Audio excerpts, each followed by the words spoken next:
बिस्मिल्लाहिर्रहमानिर्रहीम। अस्सलाम वालेकुम नाजरीन, आपका होस्ट नदीम अब्बास पोमी धनक के रंग पोमी के संग में आपको खुशामदीद कहता है। जी तो नाजरीन, आज जो मेहमान मेरी धनक का रंग बन रहे हैं बहुत खास हैं। मेरे झंग की शान, मेरे झंग की आन, मेरे झंग की पहचान। क्योंकि एक स्टूडेंट जो कि एक छोटे इलाके से अपनी तालीमी सफर का आगाज करके हार्वर्ड लॉ स्कूल, तो प्यारे दोस्तों, प्यारे नाजरीन, आज मैंने रिक्वेस्ट करके उन्हें अपने शो पे मदऊ किया है और उन्होंने अपनी बेपनाह मसरूफियत से मेरे लिए टाइम निकाला और मेरे यहाँ तशरीफ लेके आए।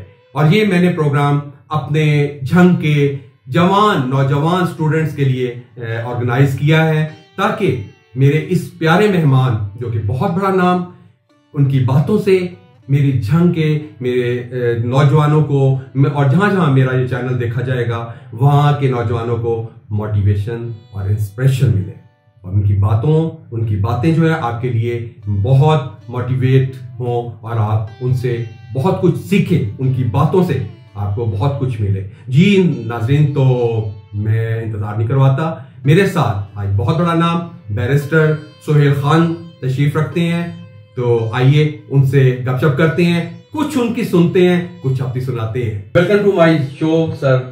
तो प्लीज अपने जर्नी के बारे मेरे नाज़रीन को बताइए कि आपका तालीमी सफर कैसे शुरू हुआ और कहाँ खत्म। Thank you very much Nadeem भाई inviting me at your platform. मेरा तालीमी सफ़र एक देहाती स्कूल से शुरू हुआ। देन तहसील शुरकोट का एक गाँव है बस्ती कमलाना। देन मैंने अपना मैट्रिक यहाँ से कंप्लीट किया, झंग से, रज़ाली स्कूल से। Then FSc I completed from government college Jhang. फिर मेरा law degree, I completed my law degree from Bahadur university Multan. फिर सब्सिक्वेंटली मैं चला गया इंग्लैंड में और कंप्लीटिंग माय हायर एजुकेशन। मैंने वहाँ पे एग्ज़ाम क्वालिफाई किया, qualified as a solicitor to Supreme Court of England and Wales back in 2006 and 8 until 8। और मैंने प्रैक्टिस वहाँ पे आगाज़ किया as a solicitor, as a English British lawyer in 2008 from England.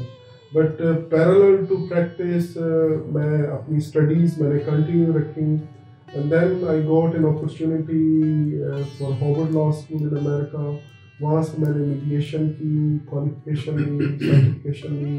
And उसके बाद और उसका सबसे दिलचस्प ये है कि दैट वाज द टाइम जिसमें Harvard law school they selected 48 lawyers all over the world and I was among those lawyers at that time. I was one of those lawyers अल्हम्दुलिल्लाह। और आई completed my graduation in certification mediation वहाँ से।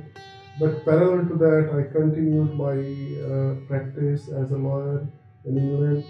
And then just recently I qualified as a barrister at law from Lincoln's Inn. माशाअल्लाह। तो ये मेरा सफ़र है, लेकिन वो जैसे कहते हैं कि practice makes a man perfect।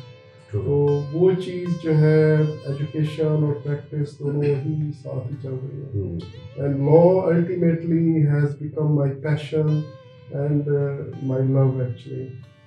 I started loving this profession and मेरा ये मानना है कि जब तक आप किसी प्रोफेशन, किसी भी स्किल के साथ मोहब्बत करना शुरू नहीं करेंगे, आप उसको अपनाएंगे नहीं दिल से, आप उसमें एक्सेल नहीं ले सकते। ट्रू। आपने मुख्तलिफ शोबों में काम किया जैसे कि सिविल लिटिगेशन, इमिग्रेशन और फैमिली लॉ। इन तीनों में से आपका पसंदीदा शोबा? ये तीनों ही मेरे पसंदीदा एरियाज ऑफ लॉ है। I started my first practice from immigration, क्योंकि कोई भी लॉयर जो फॉरेन लॉयर होता है उसका फर्स्ट वास्ता ही इमिग्रेंट से पड़ता है। तो इसलिए most of the time they start their area of law from immigration. लेकिन later on they switch different areas of law, क्योंकि लॉ एक ऐसा प्रोफेशन है जिसमें बहुत डाइवर्सिटी है। If you go from one area of law you can switch to the other. There are more than 50 specialities and सब specialities in this in the legal profession. Okay sir, Exactly. आपने 2000 से ज्यादा accident cases settle किए, तो सबसे ज्यादा challenging case कौन सा था आपका? मेरे लिए सबसे ज़्यादा चैलेंजिंग केस एक one of my client, he was foreigner client, was from Morocco, और that was really a challenging case for me, and that accident is considered one of the biggest accident in history of United Kingdom. कि सबसे बड़ी compensation जो accident claim में थी वो उनको मैंने लेके दी थी. That was around 1.35 million pounds. Good. Yeah, and it took at least more than 2 years to complete that. Sir, Khan versus SSHD के बारे में बताएं कि ये केस इतना अहम क्यों था? जी, ये लेटर ऑन जब, क्योंकि United kingdom is one of those very few countries in the world जहाँ पे रेगुलेशन जो है वो बहुत ज़्यादा चेंजेस आती हैं. जिस तरह एक फ्लो ऑफ वाटर है ना, उसी तरह वो अपनी सोसाइटी को अलाइव रखने के लिए अमेंडमेंट्स करते हैं जो according to the social requirements होती हैं. तो वहाँ पे उन्होंने नए इमिग्रेशन रूल्स चेंज किए.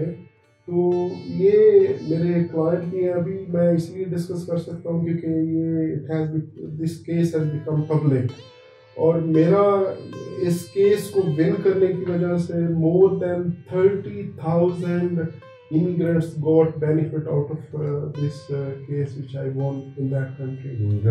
तो इसका ये था कि इसके ऊपर उन्होंने होम ऑफिस इमिग्रेशन का ही डिपार्टमेंट है जो गवर्नमेंट का है, that works under secretary of state, जो फॉरेन मिनिस्टर या फॉरेन ऑफिस आप कह लें जैसे इन दैट टर्म्स. तो उन्होंने इसकी एप्लीकेशन रिफ्यूज़ कर दी ऑन द बेसिस कि भाई इसने अप्रोप्रिएट टैक्स पे नहीं किया ऑन अप्रोप्रिएट टाइम, और उसको नाम दिया जाता है लीगल टर्मिनोलॉजी में सेक्शन 3225. तो वो I challenge that in the first tribunal. When I went to the upper tribunal, वहाँ से they got a relief and I won that matter, and that became a reported case. जिसमें जैसे मैं अर्ज की कि more than 30,000 immigrants got relief only because of this matter. Good.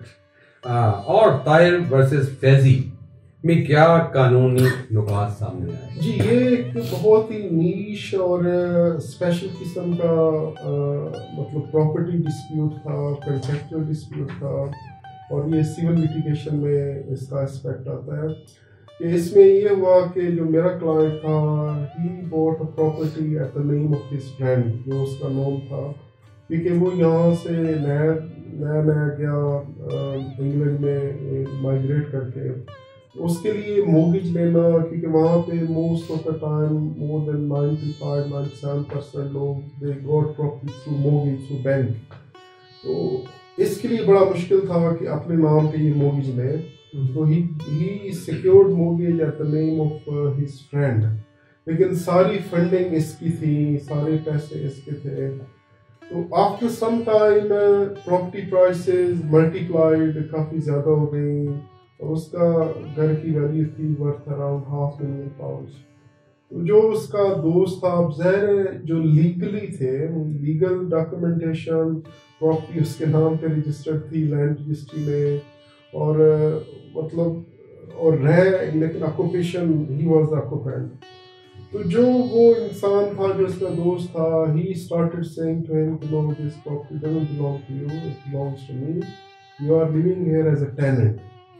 उसको फिर इसने थ्रू लॉयर चैलेंज किया, and he chose me, he gave me the instructions in this matter. Again, it took at least 2.5 years time. यहाँ पे और वहाँ पे difference ये है कि यहाँ पे civil matters takes decades. कि वो जैसे कहते हैं एक जनरेशन शुरू करती है और शायद नेक्स्ट जनरेशन उसका रिजल्ट है. True sir, true. लेकिन वहाँ पे the highly complicated civil litigation matters, those are dealt within 2 to 3 years time maximum. तो आई गॉट रिलीफ के आई प्रूव्ड इट कि जो प्रॉपर्टी है that belonged to my client. However, that was registered at the name of his friend. और उसको उन्होंने constructive and resulting जो trust का नाम दिया कि जो वो साहब थे, ठीक है, they were having the property registered at his name.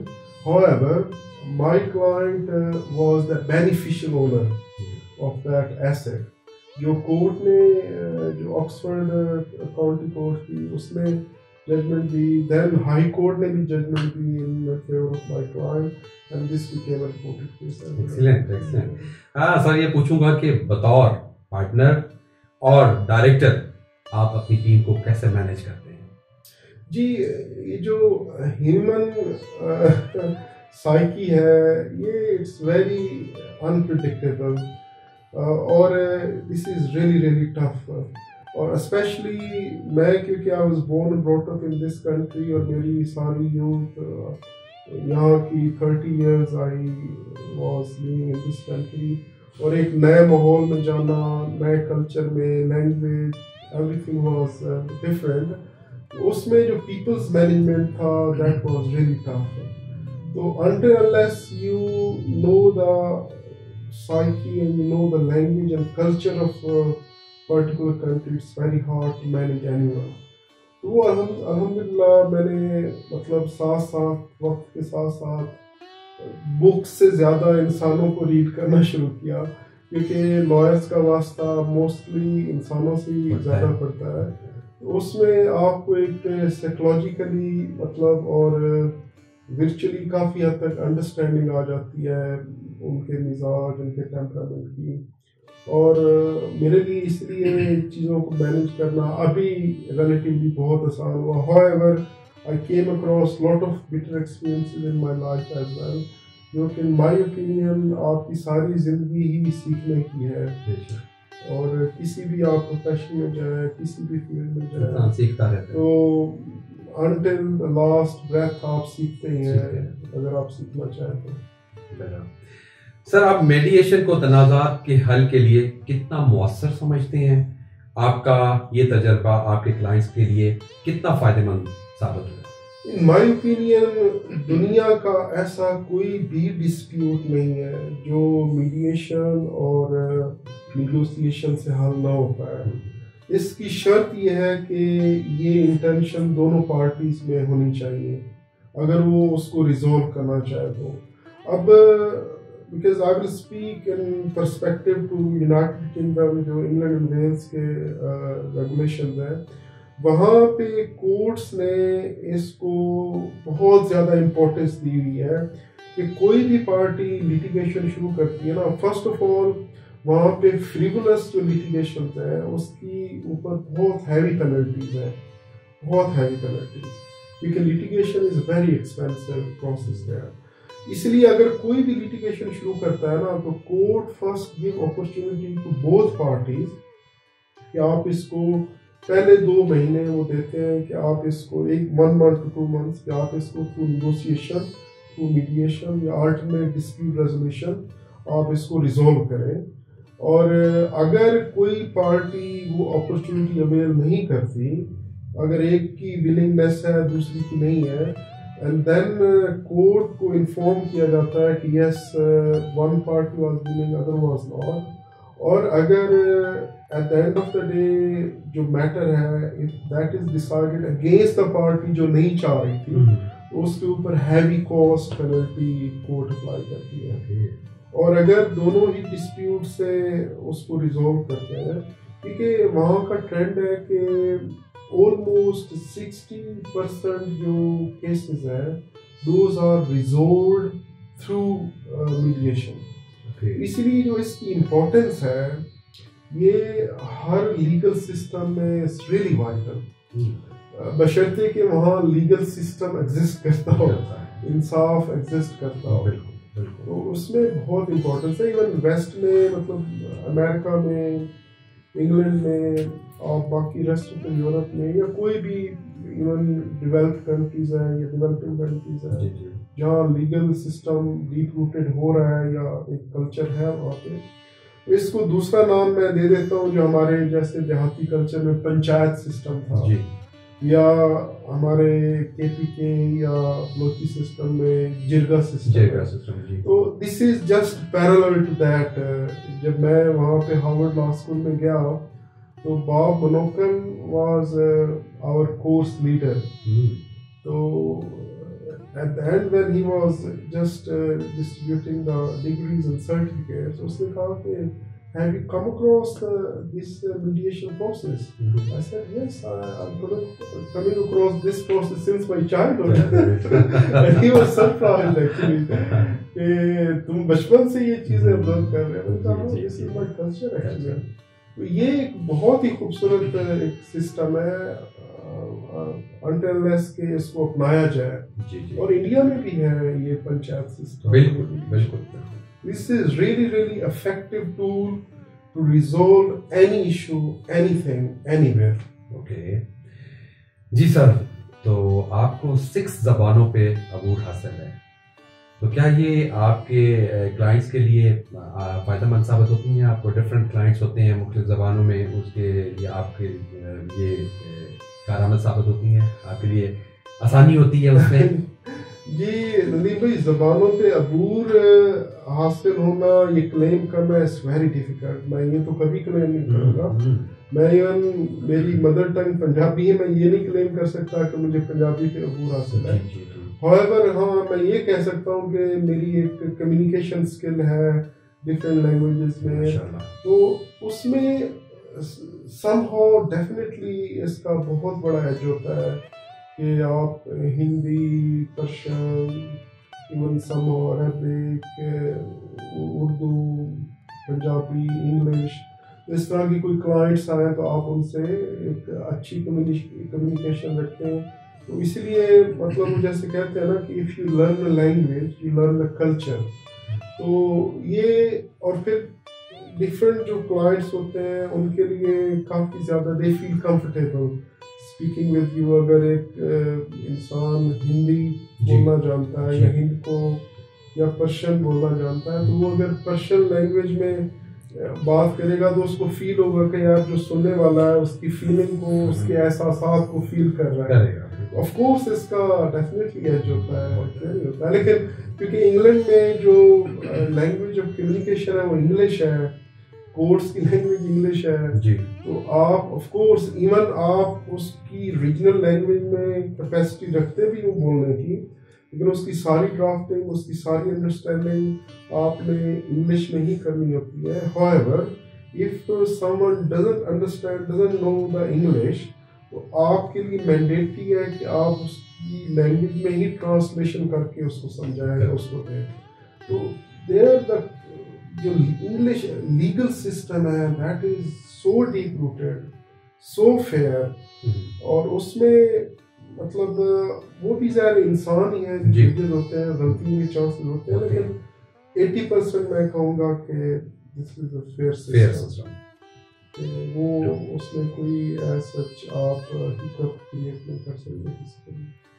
Ji sir, सुना है कि आपको ऑटोबायोग्राफी पढ़ने का बहुत शौक है, तो कोई किताब जो आपको बहुत मुतासर करती है? जी मैंने क्योंकि यहाँ पे while I was studying here I qualified my civil services exam as well, जिसको हम CSS का एग्जाम कहते हैं, but could not get allocation। लेकिन उसमें ये है कि आपको पढ़ाई का शौक और काफ़ी ज़्यादा हो जाता है। उसमें मुझे ऑटोबायोग्राफी पढ़ने का उस वक्त से काफ़ी ज़्यादा शौक हुआ, लेकिन मेरे लिए जो सबसे फेवरेट बुक रही है वो शहाबनामा रही है। तो आई विल रिकमेंड के तो Shah Sahab himself was a legend bureaucrat, और उसने जब से he was actually the ICS officer, Indian civil service. जब पाकिस्तान बना उसमें फिर ब्यूरोक्रेसी जब डिवाइड हुई तो he chose to join Pakistani bureaucratic system, तो यहाँ पे शिफ्ट हुए। हाउएवर जो उस इंसान की एफर्ट है, मतलब आई फील माई सेल्फ के वही रिफ्लेक्शन है कि हमने जहाँ पे हमारे पेरेंट्स ने हमारे ऊपर कितनी ज़्यादा एफर्ट पुट की मुझे भी वही रिफ्लेक्शन आती है somehow कि उस जर्नी की। लेकिन आई विल रिकमेंड कि उस इंसान ने कितना कुछ देखा, इस मुल्क को बदलते, इसको बनते, इसको टूटते, इसको फिर पाँव पे खड़ा होते। तो मैं समझता हूँ कि वो हमारे हर नौजवान को एक बुक एटलीस्ट गो थ्रू करनी चाहिए, ताकि उनका एक विजन या क्लैरिटी उनकी थॉट्स में आ सके। सर, आप अपने मुस्तकबिल को कहाँ पे देख रहे हैं? आई think Nadeem bhai, no one can predict future. हमारा अलमिया ये है कि हम या तो मुस्तकबिल में रहते हैं या फिर माजी में रहते हैं जी।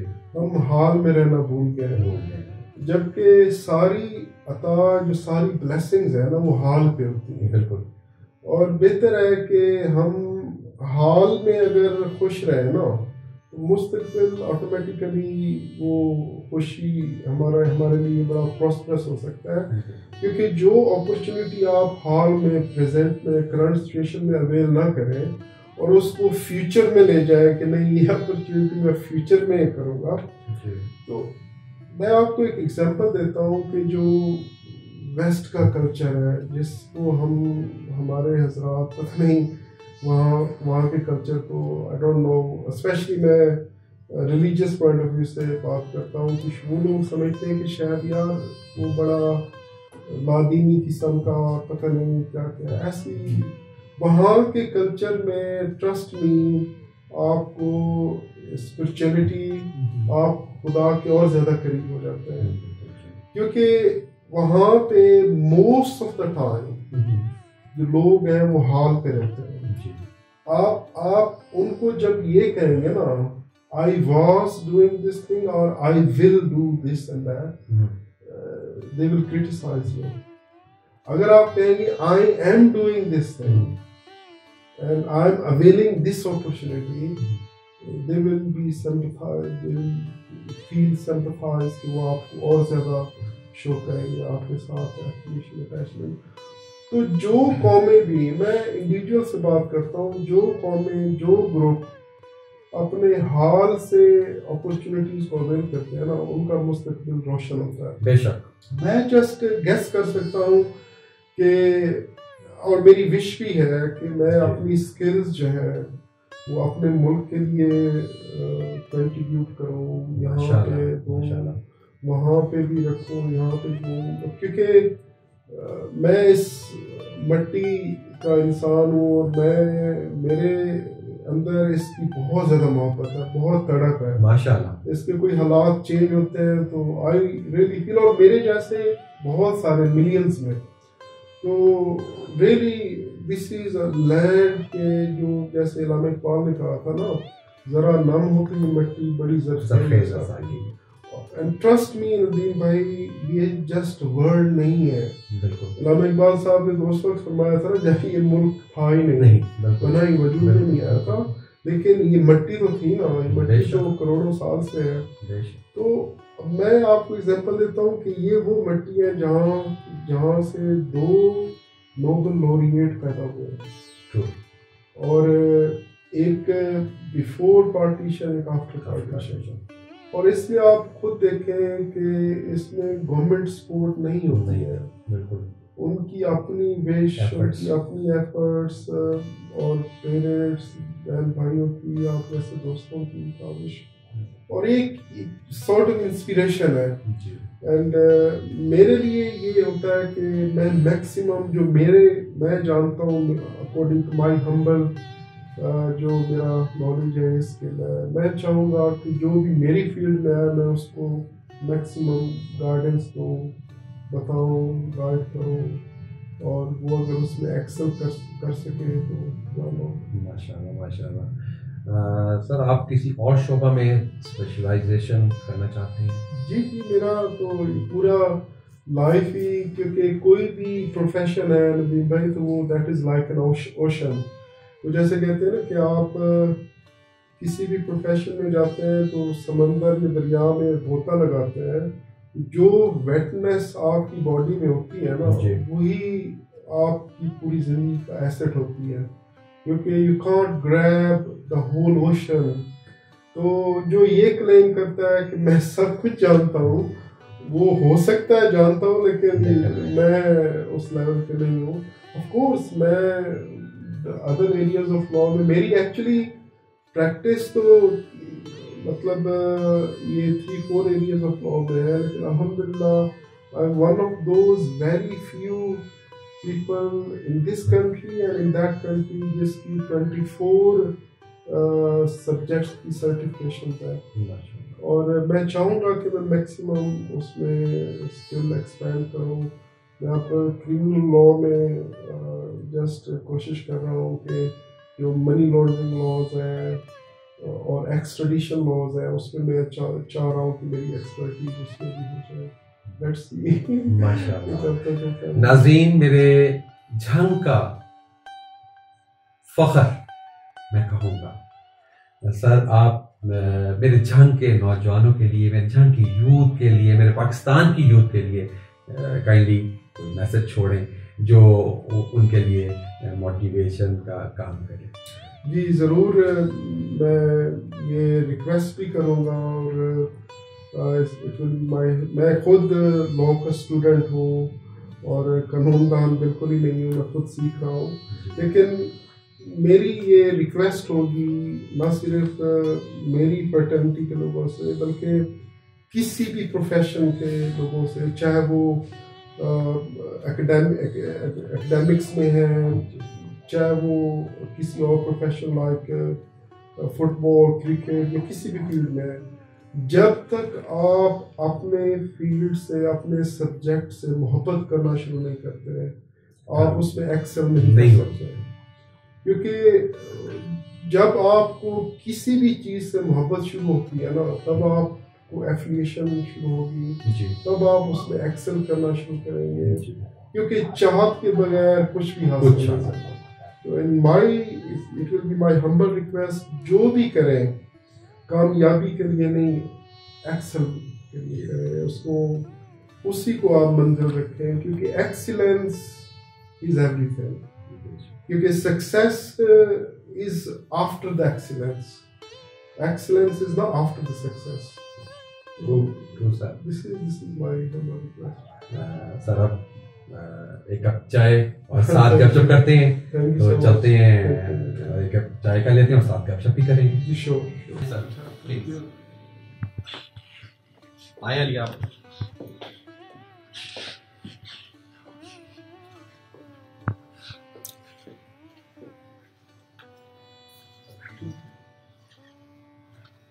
आइए आप।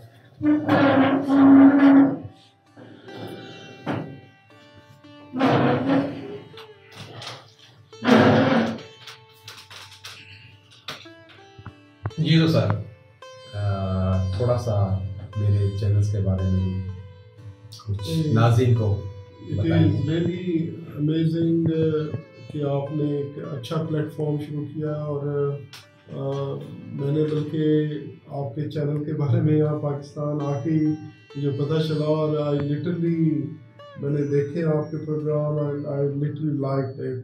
Thanks a lot sir, thanks a lot. I will wish कि आप इस फोरम को कंटिन्यू रखें, और there is always room for the improvement, लेकिन वक्त के साथ साथ और ज़्यादा इम्प्रूवमेंट होगी इंशाल्लाह इंशाल्लाह इंशाल्लाह। आपकी प्लीज़, और साथ साथ मैं आपका बहुत शुक्रिया अदा करूंगा सर, आपने बहुत अपने कीमती वक्त में से मुझे वक्त दिया और तशरीफ़ लाए हैं, और मेरे ख्याल में कि मेरा ये प्रोग्राम मेरे नाज़रीन को बहुत पसंद आएगा और यंग जनरेशन को बहुत पसंद आएगा। काश कि वो आपकी बातें सुने और उस पर इम्प्लीमेंट करें, ताकि उन्हें पता चले कि मेरे झंग की मिट्टी कितनी ज़रख़ेज़ है, और जहाँ से इतना नादर एक इंसान, एक बच्चा जो एक गांव से उठ के और अमेरिका और लंदन अपनी तालीम मुकम्मल की और अपना मुस्तकबिल संवारा, और आपने सब बातें सुनी कि वो अभी भी पढ़ने के ख्वाहिशमंद हैं और डिफरेंट शोबाजात में अपनी स्पेशलाइजेशन को जारी रखेंगे। और ये आप लोगों के लिए एक बहुत बड़ा मैसेज है। मेरे बच्चों, आप लोग भी उठो और अपनी तालीम को मुकम्मल करो और अपने अच्छे अच्छे ओहदों को संभालो। जी तो नाज़रीन, ये थे मेरे प्यारे मेहमान। मुझे आज बहुत खुशी है कि एक बहुत बड़ा नाम जिन्होंने कानूनदान बैरिस्टर सोहेल खान जो आज मेरी धनक में शामिल हुए, मैं बहुत ममनून हूं उनका। तो आप नाज़रीन इस शो को देखिएगा, लाइक कीजिएगा और हाँ, मेरे चैनल को सब्सक्राइब जरूर कीजिएगा और बेल आइकॉन को दबाकर आगे अपने प्यारों में शेयर कीजिएगा।